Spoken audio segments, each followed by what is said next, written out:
예, 상황을 요약하자면 이화영 전 부지사와 부인의 생각이 달라서 생긴 일인데 여기에 민주당까지 나서면서 이게 뭐지라는 생각을 하게 만들었다는 겁니다. 정말로 이게 뭘 뜻하는지 법조팀 김도형 기자에게 자세히 좀 물어보겠습니다. 자, 김 기자. 자, 어제 법정에서 이 전 부지사와 부인이 고성을 주고받았는데 그 정확한 이유가 뭐였습니까? 네, 표면적으로는 특정 변호사를 해임할지를 두고 이견이 있었던 것이지만 예. 좀 더 들여다보면 이화영 전 부지사가 법정에서도 할 수 있는 증언의 내용이 갈등의 핵심이라고 볼 수 있습니다. 예. 바로 쌍방울 측이 이재명 대표의 방북 비용을 대납했고 이 전 부지사가 이를 이 대표에게 보고했다는 취지의 진술이죠. 예. 하지만 이 전 부지사의 부인은 검찰의 압박 회유가 있었고 변호인도 검찰 유화적이기 때문에 벌어진 일이라고 주장하고 있습니다. 저는 모르겠어요. 왜 저 사람이 저렇게 됐는지 모르겠습니다.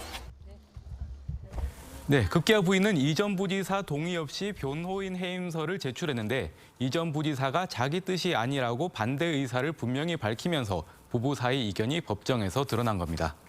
예, 김 기자가 특정 변호인이라고 한 분, 그러니까 부인은 그 변호인이 문제가 있다라고 본 것 같은데 그렇다고 해서 변호인이 의뢰인의 뜻과 전혀 다른 변론을 할 수는 없는 것 아니겠습니까? 네, 이 전 부지사 부인은 변호인단 중에서 법무법인 해광 소속 변호사들을 문제 삼고 있습니다. 예. 해광 측은 지난 재판에서 이 전 부지사가 김성태 쌍방울 회장에게 이재명 방북 추진을 도와달라고 했다고 인정하기도 했는데요.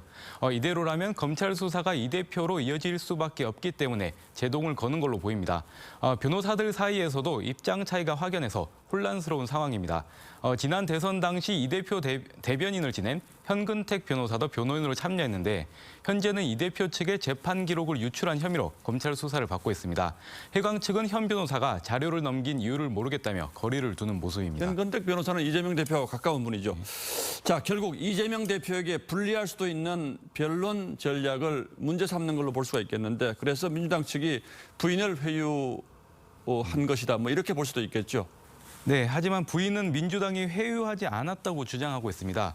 그렇습니다만 의아스러운 정황이 많은 게 사실입니다. 예. 앞서 보도한 것처럼 박찬대 민주당 최고위원이 이 전 부지사 측을 만나서 당이 돕겠다고 하자 이후 부인은 이 전 부지사가 검찰 압박을 받고 있다는 탄원서를 민주당을 통해 발표를 했고 검찰 진술을 번복하는 옥중 편지까지 공개됩니다. 같은 시기 민주당 의원들은 검찰을 항의 방문하고 지지자들은 구치소에 영치금 보내기 운동을 하는 등 동시다발로 움직이는 모양새입니다. 결국 이화영 전 부지사가 어떤 선택을 하고 어떤 진술을 하느냐가 이제 아주 중요해진 것 같은데 이재명 대표도 뭐 당연히 관심을 가질 수밖에 없겠군요. 네, 이재명 대표는 그동안 수사가 아닌 정치를 한다, 또 신작 소설을 쓰려고 한다면서 검찰 수사를 비판해 왔습니다.